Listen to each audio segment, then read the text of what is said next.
buenas tardes y bienvenidos a CESIN Informa, un programa vinculado a la actualidad en el que recibimos y entrevistamos a los protagonistas políticos en Cantabria, precisamente en vísperas de las elecciones municipales de mayo y locales que se celebran a la vuelta de la esquina. Hoy recibimos a nuestro tercer invitado, Lorenzo Vidal de la Peña, un empresario que lleva más de 30 años en el grupo familiar y empresarial Vidal de la Peña, del sector de la automoción, presidente de la Patronal Nacional del Automóvil Gambam. El suyo es un apellido muy conocido en Cantabria, pero su rostro saltó a los medios cuando fue elegido presidente del CEO y CEPIME de Cantabria, donde protagonizó un recambio en el momento más convulso.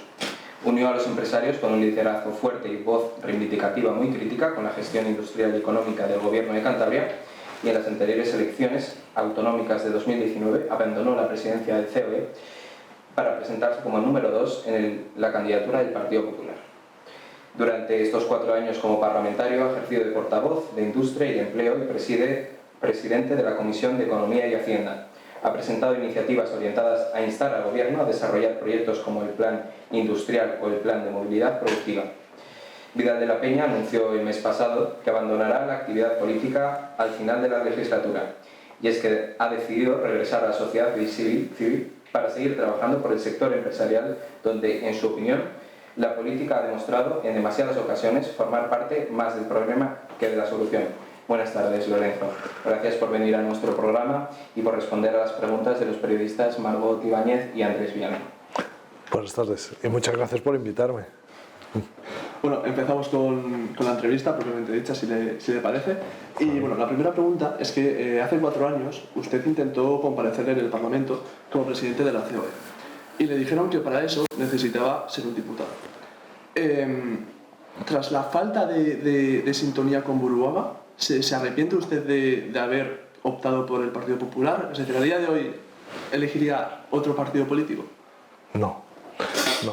Bueno, primero, yo no me arrepiento de nada. Vamos, de nada. Para arrepentirse de algo tienes que no haberlo hecho, y yo voy y hago cosas. Por lo tanto, no me arrepiento de nada. ¿Haberme presentado por otro partido político? No, tampoco. Yo creo que me presenté por el partido que entendía podría ser una opción de gobierno que llevara a cabo, o en el cual llevar a cabo el trabajo que pretendíamos desarrollar. Hasta ahí creo que te respondo. Si luego quieres preguntarme más cosas, seguro que habrá más. ¿Y la decepción que se ha llevado es con la política a nivel general o con su propio partido? La decisión que he tomado... La decepción. Ah, la decepción. Yo no me he decepcionado. Yo no estoy decepcionado en absoluto, ni decepcionado ni arrepentido. Estoy contento y satisfecho en cuanto al trabajo que he desarrollado y a la experiencia que he vivido, así como a todo lo que he aprendido. Puedo sentir, por responderte quizás, o mejor dicho, por variar un poco tu pregunta y ser más incisiva si cabe, puedo sentir cierta impotencia o incluso algo de frustración por no haber podido desarrollar todo el trabajo que me hubiera gustado. Pero insisto, decepción ninguna. Y bueno, a mitad de la legislatura, usted ya criticó un poco la gestión de Buruaga y defendió la necesidad de otro perfil diferente al frente del Partido Popular. Dijo cosas como que hay que tener un perfil, una capacidad y un conocimiento para armar equipos que sean incluso mejores que uno mismo, ¿no? que la persona al mando. ¿Esta descripción la hizo usted pensando en sí mismo? No necesariamente. Yo la hice pensando en un perfil que yo entendía que debiera liderar una estrategia a seguir por el resto, ¿no? No me centré en una persona concreta con nombre y apellido, sino a un tipo de persona y de liderazgo que yo pienso todavía, y no es que fuera un poco, sino fue totalmente, o sea, como como así lo pienso y lo sigo pensando. ¿Y considera que podría haber sido usted una alternativa para elegir el PP entonces? Yo creo que podría haber colaborado y mucho en que hubiere un cambio de liderazgo, pero más allá de eso no te puedo responder, porque que yo sea o no la persona, yo no creo en primer lugar que fuera quien habría de decidirlo. O sea, eso... Pero si se lo propusieran en algún momento, ¿usted diría que sí o no? Yo me lo pensaría. Esa es una pregunta que, a ver, que me parece muy bien y muy incisiva y directa, y que yo quiero responderte, pero ahora mismo no sabría contestarte. Tendría que darse la situación. Sí, claro. El momento, el contexto, las circunstancias, las condiciones, las personas, los equipos, las posibilidades y las facilidades para poder optar. Un partido político es complicado. Un partido político, tal como están armados, sea el que sea y como se llame, son complejos en cuanto a sus estructuras y a sus tomas de decisión. Por lo tanto, no soy capaz de responderte a eso. De hecho, no soy ni debiera ser quien te responda a eso. ¿En qué momento y en qué situación se rompe la relación con María José Sáenz de Buruaga, la líder del Partido Popular, y cuál fue el detonante? En el minuto 2, diría yo. ¿Por qué te digo esto? Porque en el minuto 1 ya nos conocíamos, yo sabía lo que se pretendía de mí en un momento pre y electoral, es decir, al empuje que yo podría aportar a unos votos, a un resultado electoral, dentro de mi capacidad o de mi personaje entonces que podría aportar a ese momento y a ese partido para su resultado electoral, y a cambio pues también pues las circunstancias de lo que yo pretendía entrando en el Parlamento de la mano del Partido Popular. Yo cumplí y la otra parte no cumplió. ¿Por qué? Creo que eso se lo tendréis que preguntar a ella. Y bueno, dejando a Buruaga de lado, hablemos del resto de diputados. ¿Cómo es su relación con ellos? Bueno, yo creo que es buena, yo creo que es muy buena. O mejor dicho, creo que es muy buena con todos los que no son del Partido Popular y buena con los del Partido Popular, por decirlo de una manera más gráfica o una imagen más... más real, ¿no? También si cabe, y a la par de sincera, porque al fin y al cabo, si no os digo la verdad de lo que pienso y de forma directa, pues no sería yo. Y esa es otra de las circunstancias, y es que yo soy como soy y ni he cambiado ni voy a cambiar porque me presente a lo que sea. ¿Y tiene conocimiento de la opinión de este resto de diputados sobre las declaraciones que ha hecho o las críticas al PP o lo que sea? ¿Sabe lo que piensa? Bueno, a ver, me lo han trasladado en muchos casos, ¿no? Pero yo no puedo hablar de lo que otros opinan de lo que yo haya dicho o hecho. Ahí tendréis que preguntárselos a ellos. No puedo, ni debo, creo. Y Pablo Casado era partidario de renovar el liderazgo del PP en Cantabria. En este sentido, ¿cree que la apuesta de Feijóo de mantener a Buruaga al frente es peor para Cantabria? Bueno, yo desconozco exactamente la intención clara de Pablo Casado en su momento, porque nadie que yo sepa tiene la certeza más allá de la rumorología. Por lo tanto, hablar de eso es hablar de un rumor, ¿vale? Y no de una certeza. Y en cuanto a la situación de Feijóo y del nombramiento, bueno, eso sí es una certeza, es una realidad. Si lo han decidido así, será porque consideran que en el plazo que tenían para poder hacer o decidir, pues lo adecuado para sus intereses era mantenerlo así.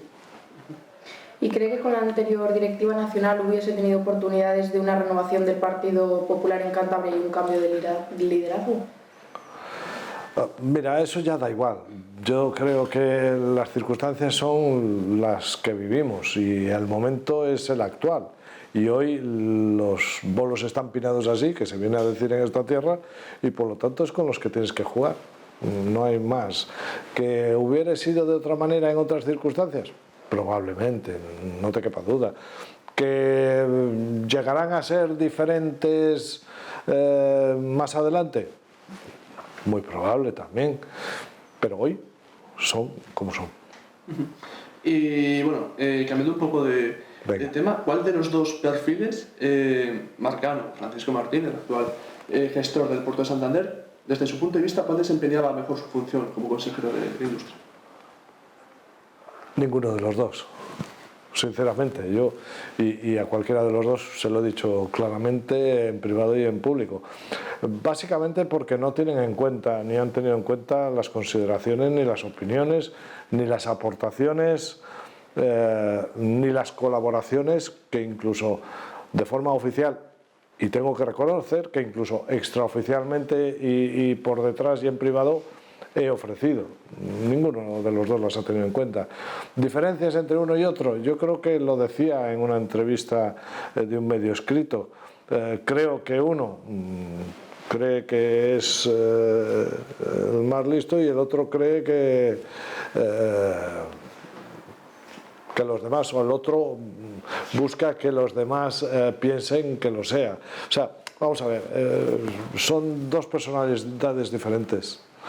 Con lo cual, como consejeros de Industria, el señor Marcano, con todos mis respetos, no tiene ningún conocimiento de la misma, más allá de su inteligencia para adaptarse al medio, como quien dice.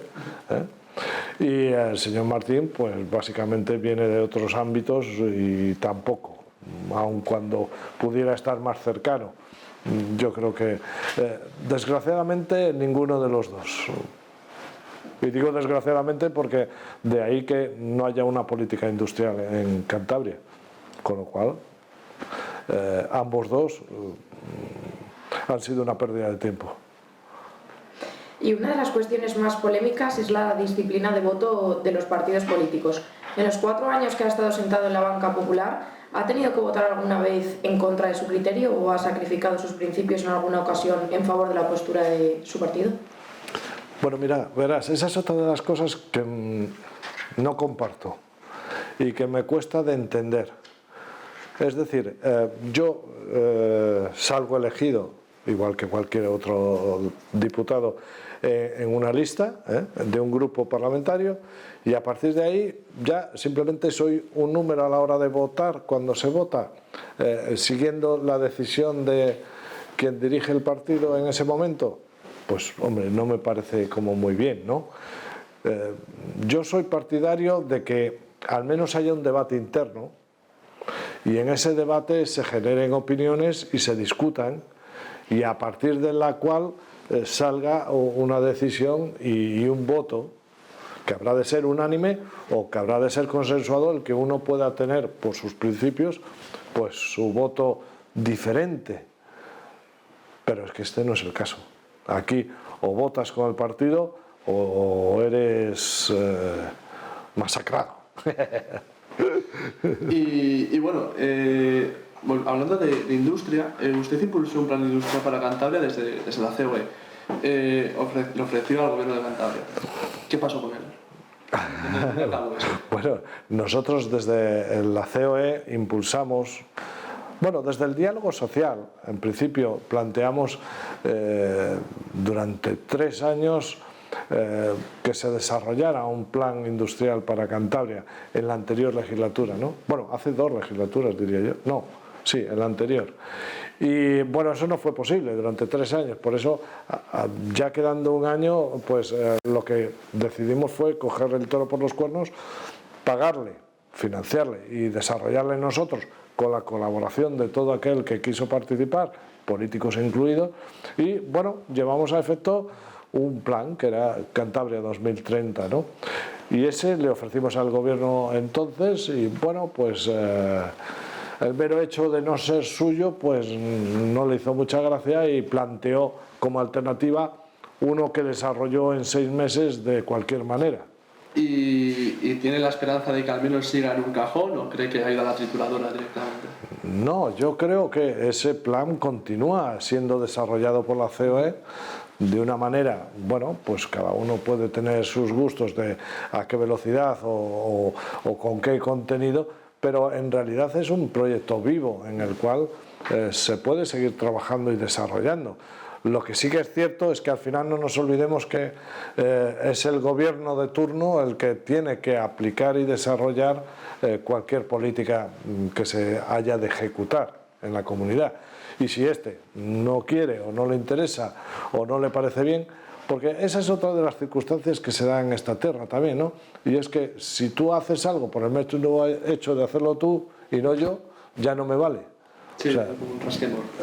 Bueno, eso es una inutilidad que no sé por qué, y no quiero ser agorero con nosotros mismos, pero es que no entiendo por qué esas cosas se dan tan a menudo, ¿no?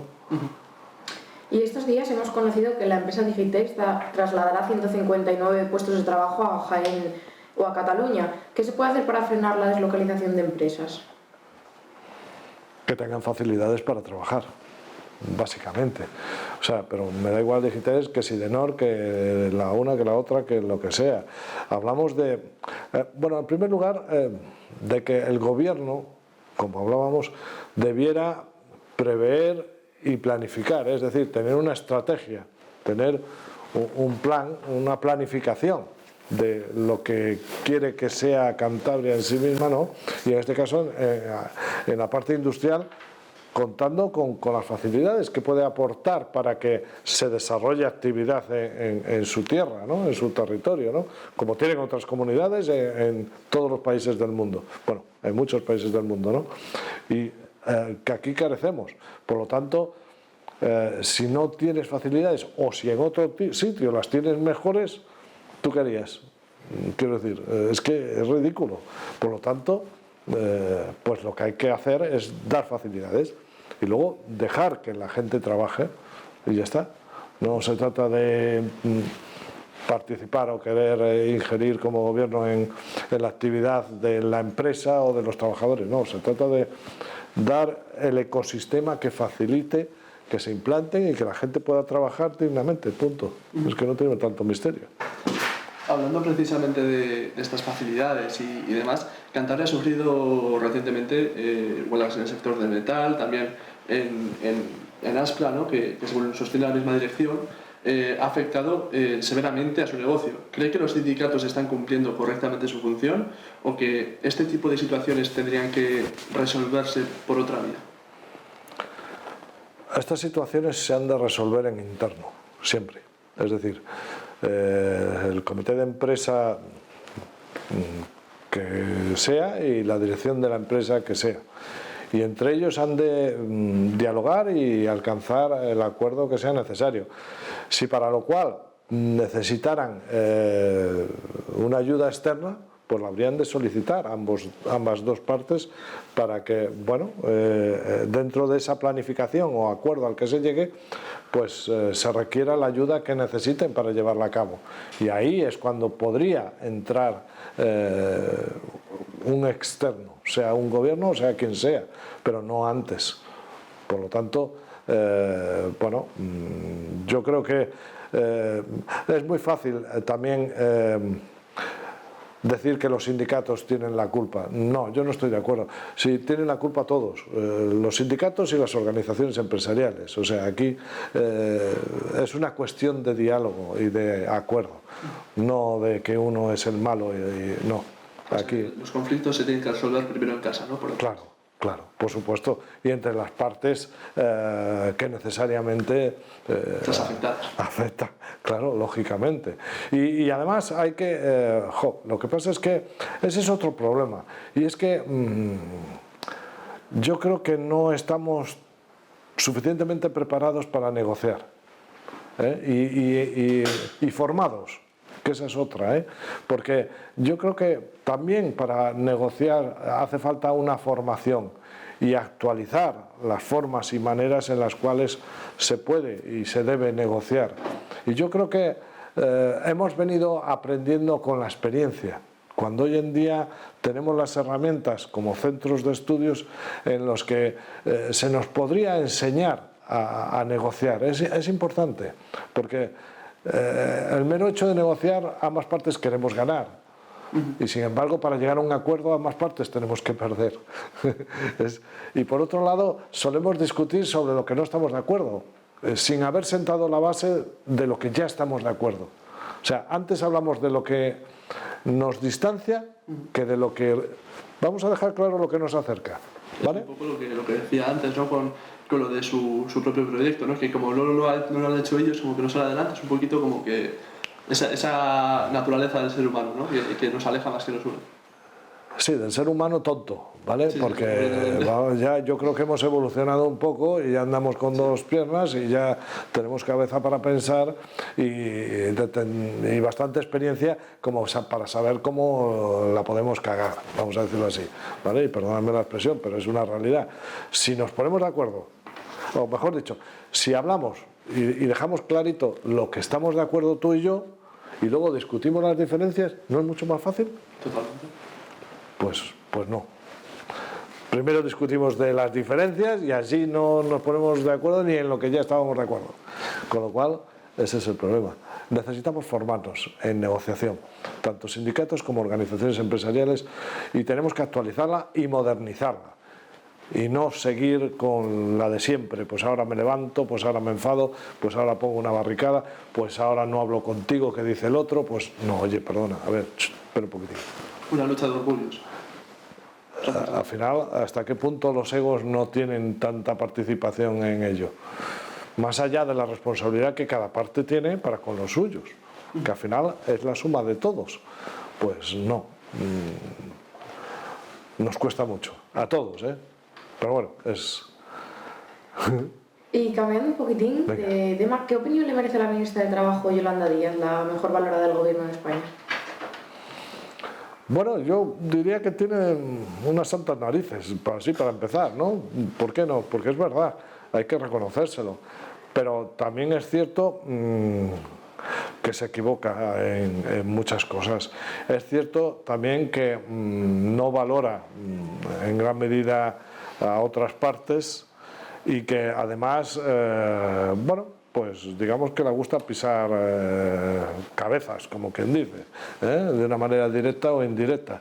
Pero sin duda, a mí no me disgusta. Yo es que, aunque sea algo opuesto a mí, tengo que reconocer que tiene dos narices y que la mujer pues se planta y va por lo suyo. Aunque no lo comparta, hay que reconocerlo. Y tratando el tema de industria de nuevo aquí en Cantabria, Solvay lleva tiempo esperando un ansiado proceso de descarbonización, ¿no? Ferroatlántica ha tenido que parar la producción por el alto precio de la energía y Sideror mantiene paralizada su unidad de producción. ¿Qué está pasando en Cantabria lo primero y si cree que está en riesgo el sector de la industria? Bueno, aquí entramos en dos partes, por decirlo así, o por simplificarlo, ¿no? Una parte es lo que Cantabria podría hacer por la industria y otra es las políticas nacionales, lo que podrían hacer por la gran industria en costes como el energético, por ejemplo, en donde se ha estado pendiente de un estatuto del electroconsumidor pues durante mucho tiempo y no ha fecundado, no ha tenido un resultado adecuado, con lo cual hay grandes empresas que han buscado deslocalizarse otra vez, ¿no? De todas maneras, no olvidemos que cuando se implantan aquí es porque tenían unas condiciones que les favorecía poder trabajar aquí. Cuando se van a otros lugares, como es lógico, es porque tienen otras condiciones mejores en otros sitios. Lo que habrá que hacer es averiguar qué condiciones tienen mejores en otros sitios, a diferencia de las nuestras, para ver si somos capaces de dárselas, ¿no? Pues algo así. ¿Cómo resolvería usted este tipo de situaciones? Bueno, en primer lugar, preocupándome por ellas. En primer lugar, preocupándome por ellas. Y no por los resultados, porque aquí, en el ámbito político, lo que hoy en día estamos acostumbrados a ver es cómo se habla de lo que ya ha ocurrido, más que de lo que puede pasar si no hacemos. ¿Me explico? Con lo cual, lo que estamos acostumbrándonos demasiado a tratar son hechos pasados y no a poder prepararnos o a prever y planificar lo que puede ocurrir si seguimos haciendo lo que estamos haciendo. ¿Me explico? Entonces, claro, si hacemos eso, si planificamos, si planteamos una estrategia adecuada, pues al menos tendremos alguna oportunidad, ¿no? Porque tampoco hay que inventar mucho, ¿eh? Quiero decir, hay gente muy lista en otros sitios que ya ha hecho cosas que podríamos copiar y adaptar a nosotros muy fácilmente, ¿eh? Pero aquí quien manda está otra cosa.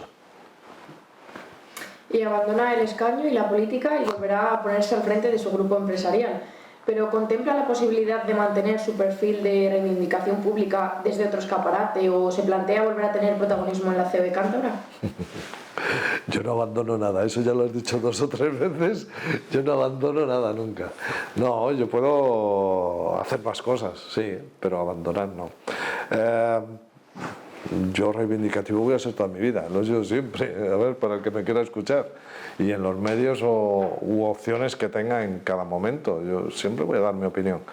Y además lo que no he hecho ni voy a hacer es cambiar porque se me ofrezca o se me diga cualquier cosa.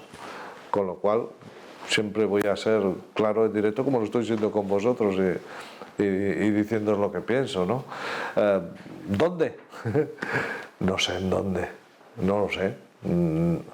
No tengo previsto exactamente en dónde.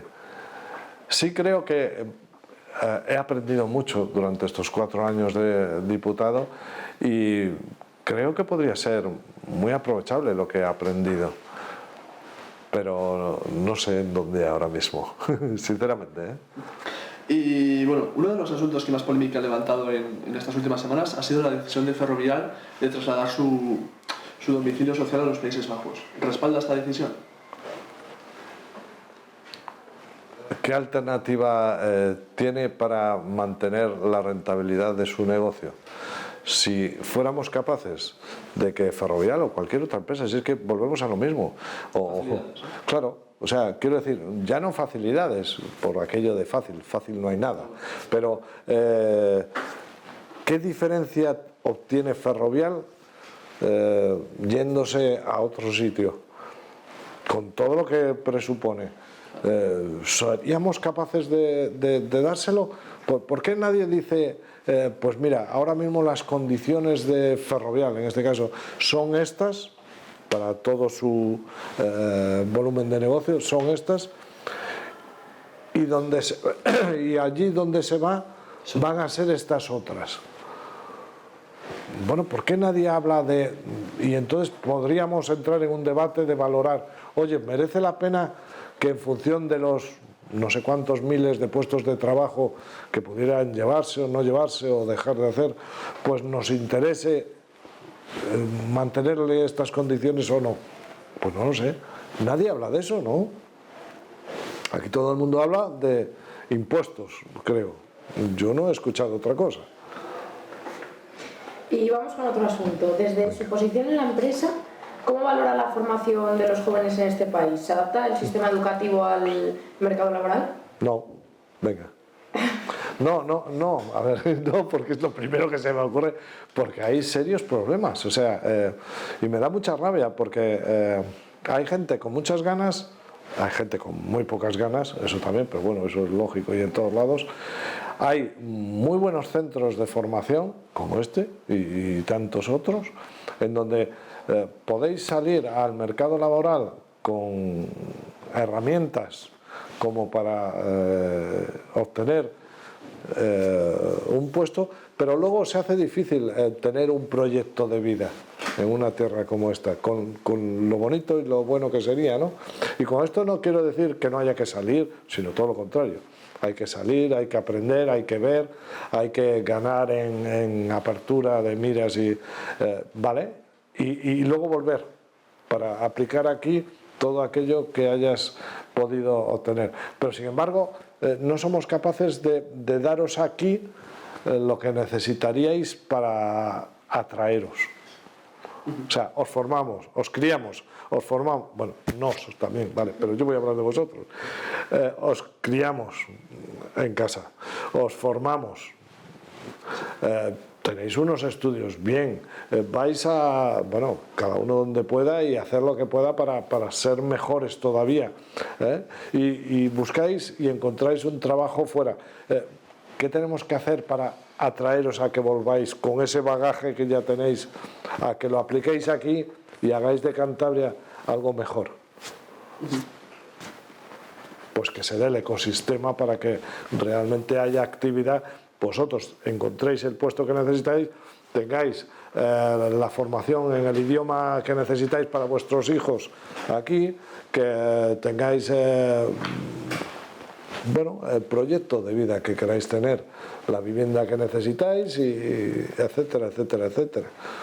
¿Y qué perfiles laborales diría usted que hay que potenciar en Cantabria? Los que se necesiten en cada momento. Y es algo que me mato con... que lo he pedido siempre, desde la COE y desde todos lados, y no consigo que lo haya. Incluso en los presupuestos del Parlamento casi cada año lo he venido metiendo en una partida.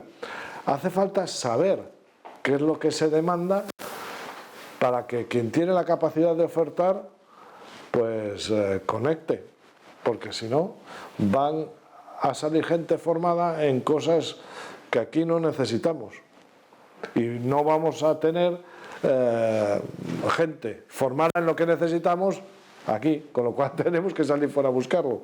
Esto es toda una incongruencia. Por lo tanto, debiera de haber informes constantes y actualizados regularmente de cuáles son las demandas de necesidades y de ofertas. Y bueno, ya para acabar con esta parte de la entrevista, ¿cree usted que Cantabria está sabiendo aprovechar los fondos Next Generation? Yo creo que no. Yo creo que no, porque creo que, y alguien me lo podrá rebatir, pero creo que esto es y era tan serio que no hemos sido capaces de atajarlo de la manera adecuada, sinceramente. Creo que son cuestiones transversales que no sabemos trabajar, es decir, en las cuales tendría que haber acuerdo entre diferentes partes para poder desarrollarlo y potenciarlo exponencialmente. Sin embargo, el que unos quieran utilizarlo, aprovecharlo o venderlo mejor para sus fines políticos o de imagen, llámalo como quieras, pues ha evitado que se trabaje conjuntamente y que haya una transversalidad haciendo más fuerte la demanda y la elaboración de proyectos que se pudieran abastecer de estos fondos, tal cual.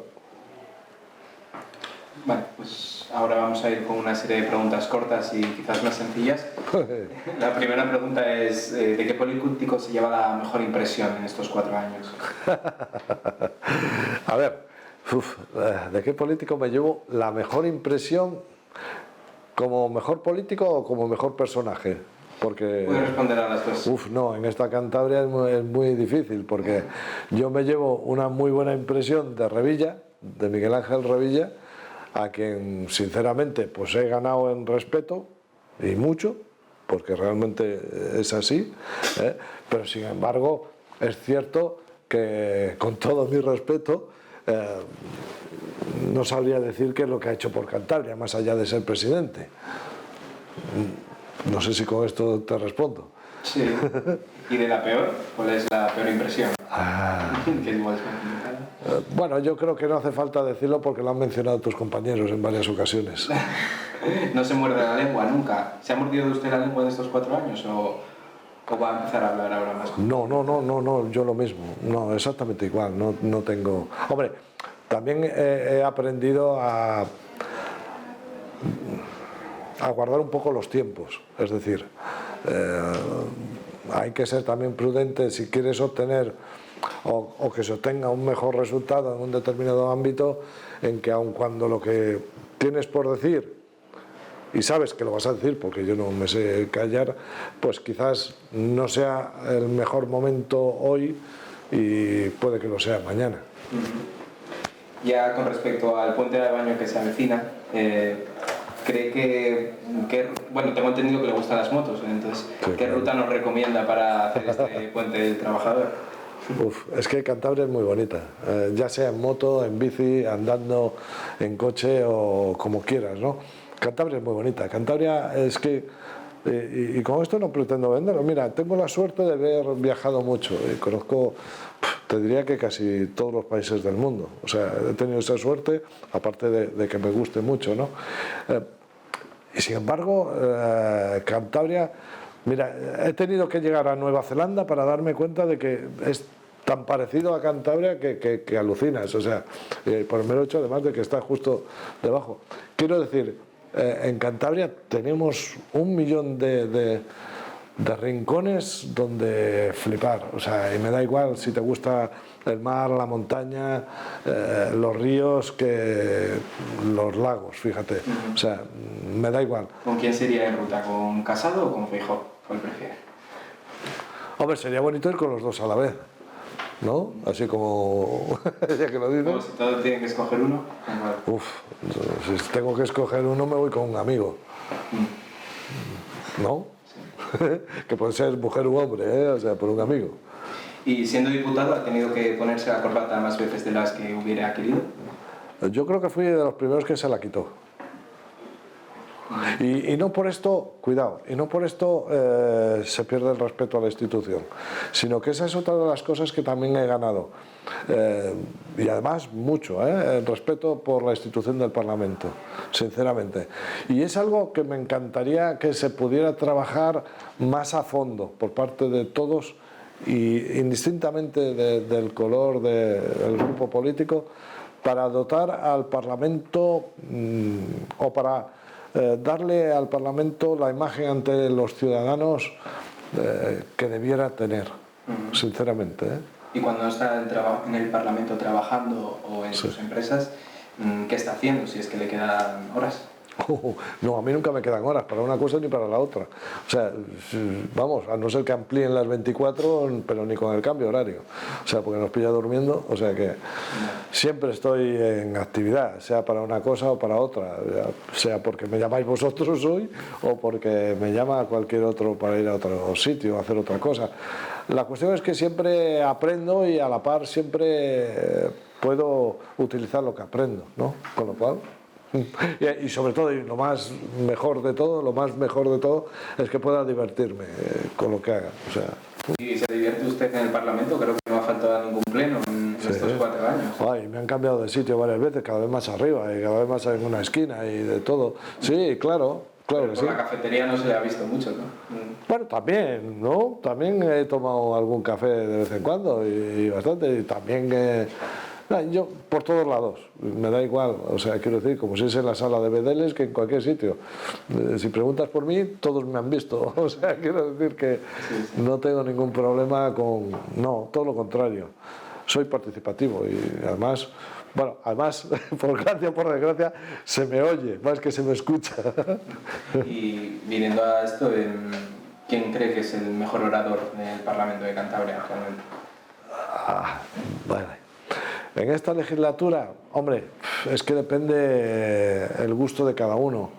O sea, antes mencionaba a Miguel Ángel Revilla, tiene su manera de hablar. Bueno, son muchos años de experiencia y de toreo, vamos a decirlo así. Pedro Hernando me gusta, o sea, porque bueno, también es profesional.